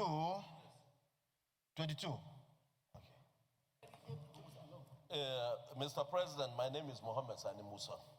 If you look at this is for the conduct, operation, management, and control of remote online gaming activities across states and international boundaries. Sorry, you said what? The Commission may prescribe regulations, guidelines, and policies for the conduct, operation, management, and control of remote online gaming activities across states. If you look at the laws, especially the law in Lagos State, where they brought the law on gamings, you will see that online is also there. And when we are looking at it from that perspective, are we saying that whatever activities on gaming that is done, like the betting they do in Lagos, which is online, and which the Supreme Court has clearly made it that it's illegal, is for the states to regulate? Are we doing the right thing here when we seek to regulate it for the states again? No, if we can define this, I think I'm fine with the bill. Once we can define this, I'm fine with the bill. I think any transaction is done. Any transaction that is done online, there is an IP that will indicate where that transaction takes place. We get an example, anywhere in Nigeria, anywhere you are in Nigeria, you are moving around the states. But what we are saying, there will be a situation where you cannot prescribe. You cannot say for certain that this is where you are in terms of when you are flying or when you are using, So when you are flying, you really cannot say this is where you are. And when you are moving from Nigeria, like if Daddy Woko is going on holidays, order. When Ned Woko is going on holidays to Honolulu and is moving from Nigeria through UK to Honolulu, at a point when he's doing gaming, he will not be able to say this is where the location is. That's what we are saying.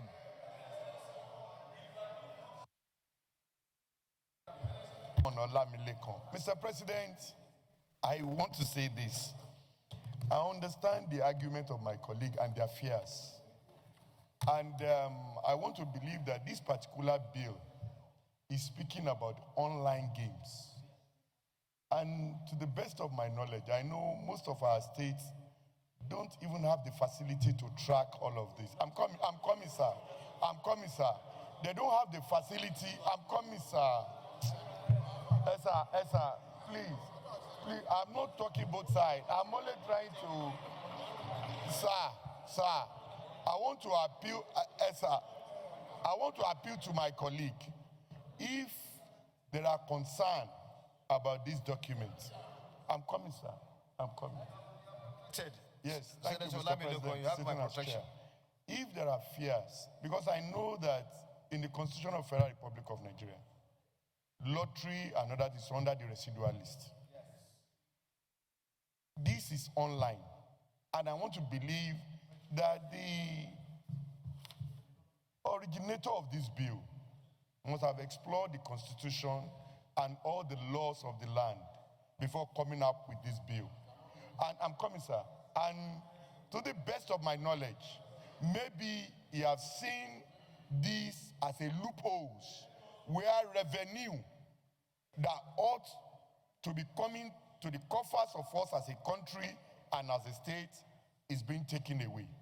So I don't want us, one, to discourage the person that is behind this bill. That is one. Two, I want us to please explore all avenues to see that our fears is allayed to the extent that, I'm coming, sir, to the extent that the interest of the state is covered and it is well protected. And once that is achieved, we should allow the bill to go ahead. I'm coming, sir. Once all these areas, gray areas, where we have expressed our fears concerning this bill is well taken care of. One, the revenue of the state is secured. Two, we should not discourage, because to the best of my knowledge, I know for a known fact, most states don't have this facility to have this revenue. But if there is a joint agreement to take care of their interest in this bill, I think it will be in the interest of this country to allow us to capture all these online games in the interest of the country so as to show our revenue.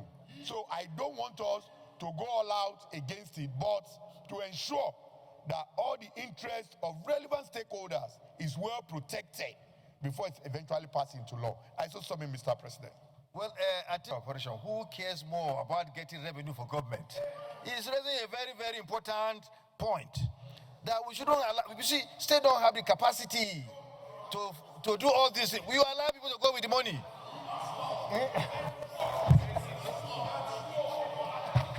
So.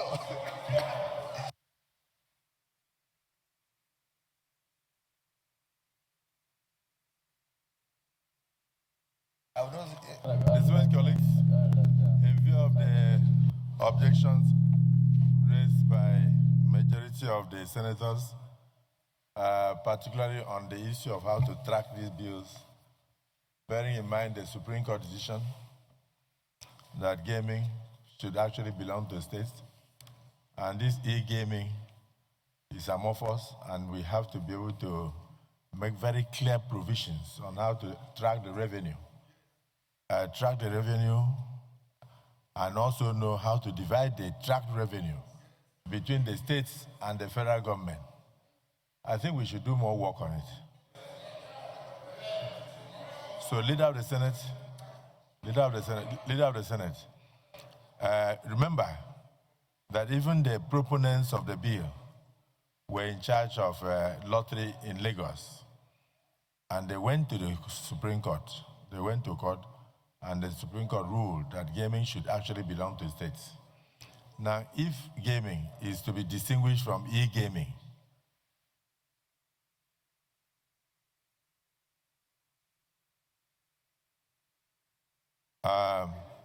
if gaming is to be distinguished from e-gaming, in other words, the lottery is to be distinguished from the one that is online. I'm already even worried about this Bitcoin thing, whether the CBN is able to track it in a way that revenue is actually coming to federal government. So I think we should do a little, we shouldn't rush it so that we can actually use it to make money. We should use it to make money. And then we should also know what goes to the states, because a federation is one, but divided into components. So the state should be able to take a part of the revenue that will accrue, and the federal government should also take part of the revenue. But it must be clearly stated here to avoid ambiguity. So what motion would you like to propose? Mr. President, observations that have been made by our colleagues, and also in full consideration and acknowledgement of the fact that this is a concurrence bill already passed by our colleagues in the House, and the need for stakeholders to further engage on this, I would be moving that we step down further consideration of this bill and allow the next 2 weeks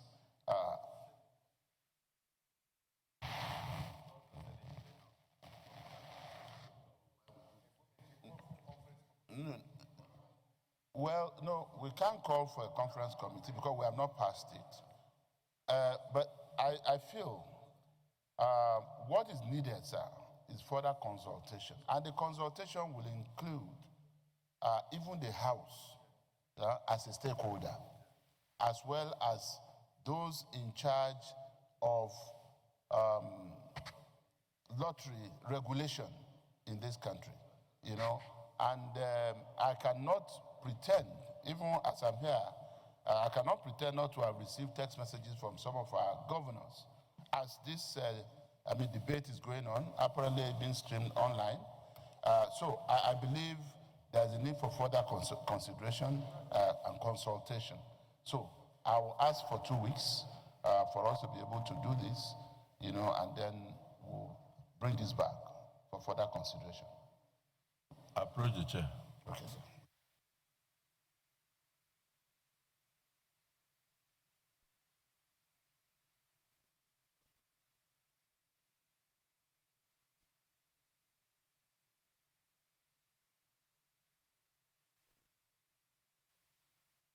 In respect of which I had earlier moved for a committee of the whole consideration be stepped down. And specifically, my motion is that we step down further consideration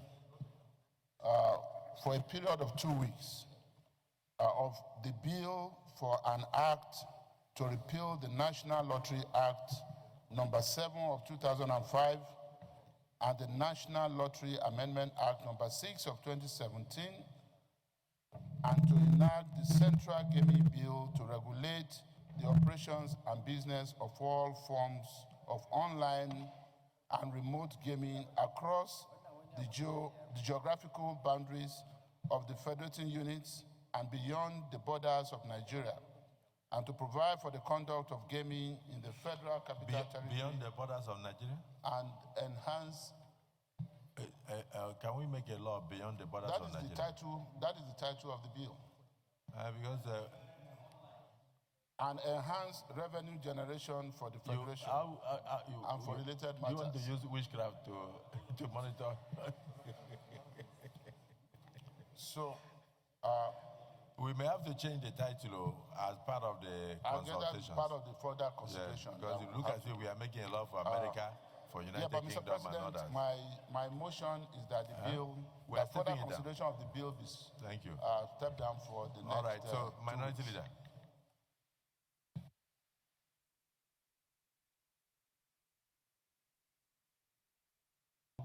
Was the consideration of 2 bills. And so we are stepping down one and continuing with the other. In that regard, Mr. President, I second the motion moved by the leader that the consideration of the bill on e-gaming be stepped down for 2 weeks for further consideration, while we'll continue with the consideration of the second bill on medical center. I so second. Thank you. This is that in view of the seeming inadequacies in the drafts of the motion on this online and remote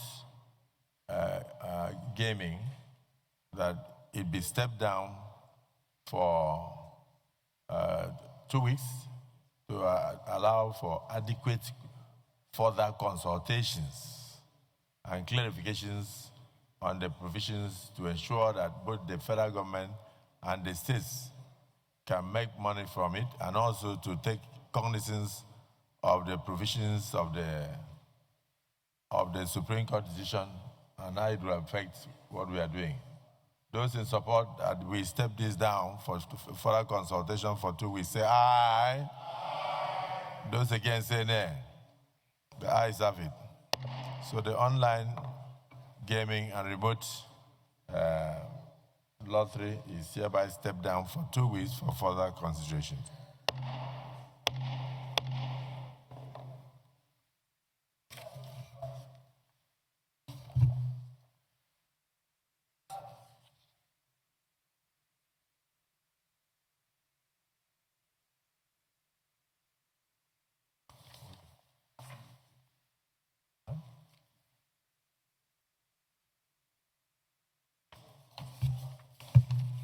Distinguished colleagues, report on the bill for an act to amend the Federal Medical Centers Act 2022 to provide a legal framework for the establishment of the Federal Medical Centers and for related matters 2025, specifically to be enacted by the National Assembly of the Federal Republic of Nigeria, amendment of the Federal Medical Centers Act, clause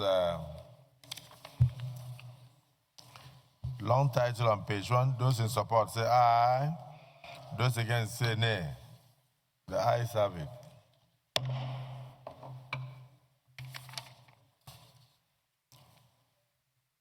Clauses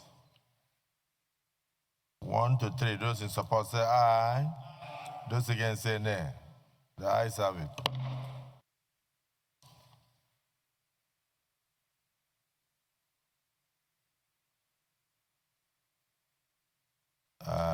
To be retained, Federal Medical Center Obokwa, Federal Medical Center Oshobo, Federal Medical Center, put the states, because some of the names, actually repeat in some states.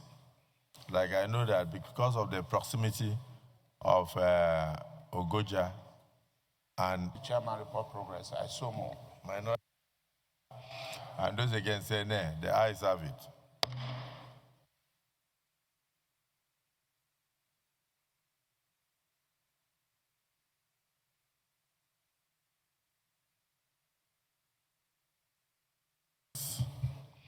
The Senate in the Committee of the Whole considered the Central Gaming Bill 2025 and approved clauses 1 to 21 as recommended. The Senate, however, deferred further consideration of the bill and stood same down for further legislative action and to be reported for the and stood it down for 2 weeks to enable further consultations. Is this a true reflection of what transpired in the Committee of the Whole?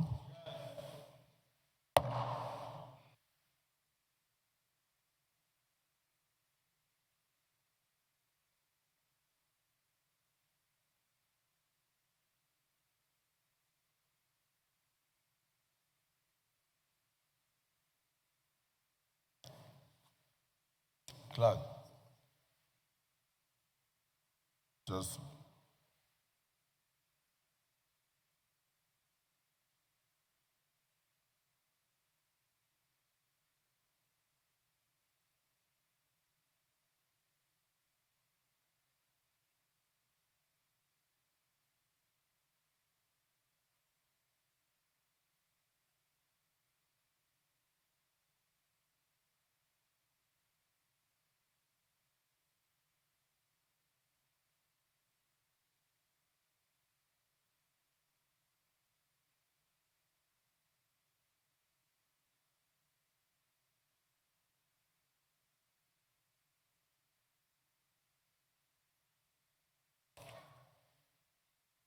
distinguished colleagues, the Senate further considered the report on the Federal Medical Centers Act Amendment Bill 2025 and approved as follows. Long title as recommended. Clauses 1 to 2 as recommended. Short title on clause 3 as recommended. Explanatory memorandum as recommended. Is this a true reflection of what transpired in the Committee of the Whole?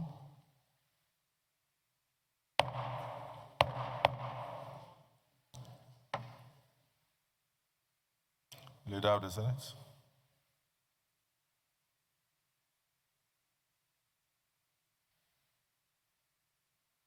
Mr. President, second. A third time. Those in support that this bill be read.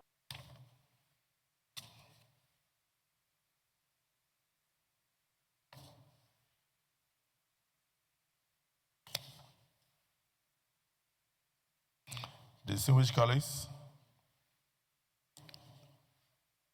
the Federal Medical Centers Act Amendment Bill 2025 is hereby read for a third time.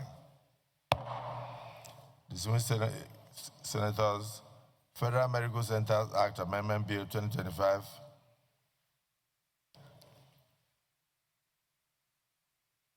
read the third time and passed.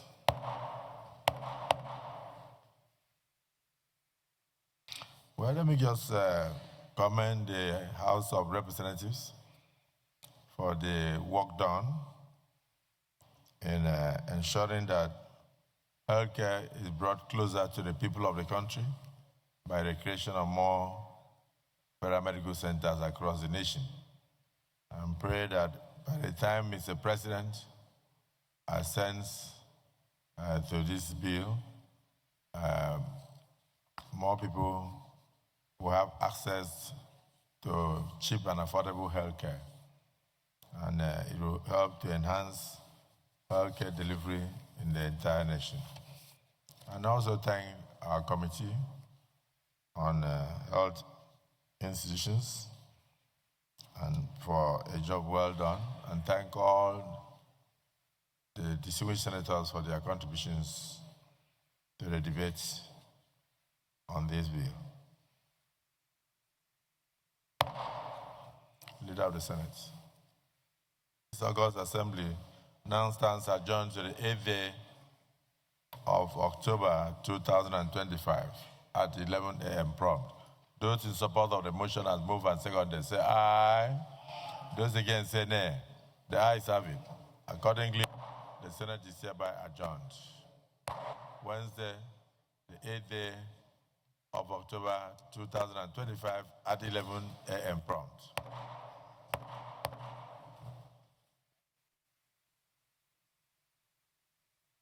Tomorrow.